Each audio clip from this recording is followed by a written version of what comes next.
2013 Kia Sorento. Today we're going to be replacing the windshield washer pump, which is this little pump right here. What you need to do is you need to jack the car up and take the front passenger side wheel off. And my jack stand right here. This pump is going to be right here. Obviously this little splash cover right here came off, which has made it easier for me to access it. But if yours don't look like this, all you got to do is remove this this fender liner right here. It just has like Phillips screws, plastic clips that are holding it in place. One right over here too. There's a few more. There's one more right here. All you gotta do is take that off, tuck it back here so you can access this right here. So you don't really need any special tools to take that off. Maybe a flathead screwdriver and a needle nose pliers. So go ahead and unplug this connector right here first. You got a tab that you press right here.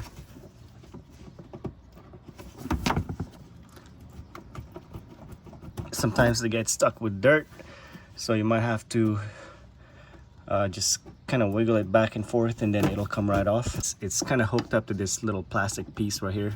You can try to pry it up like that and then pull it out. It should come right off. The new one looks like this, and you're gonna have this hose right here. What you could do is you can just kind of break it free, be gentle with it. Now this one right here, this one broke off, so it's stuck right in that hose. So what we can do is we're just gonna crush that little piece there, and then I'm gonna try to pull it out with a needle nose pliers. All right, now we can go ahead and install the new one. Make sure you have this rubber piece right here.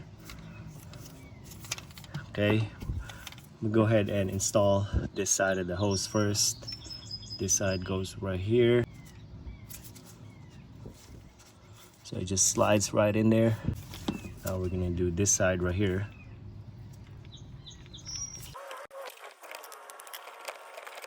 All right, that should be good enough right there. Now I'm gonna go ahead and install this piece. So it slides right in there, just like that. Push that in, make sure that's all the way in right there, so we don't have any leak. All right, that's in. Hook your connector back on in there after you install it. So what I would do is I would fill it up with washer fluid just right up here. So if you end up having a leak somewhere, you can take it off and you don't have the whole thing leaking out. So just fill it up right here. Make sure that it's not leaking anywhere, then you can top it off. Once you're done installing the pump, go ahead and fill up the washer fluid and inspect for any leaks after that. All right, now we can test it out to see if it works. All right, it's definitely working, and that's how you install the windshield washer pump, guys. I hope this video helped you guys out. If you did, give me a thumbs up. Also click on the subscribe button, and again, thank you for watching.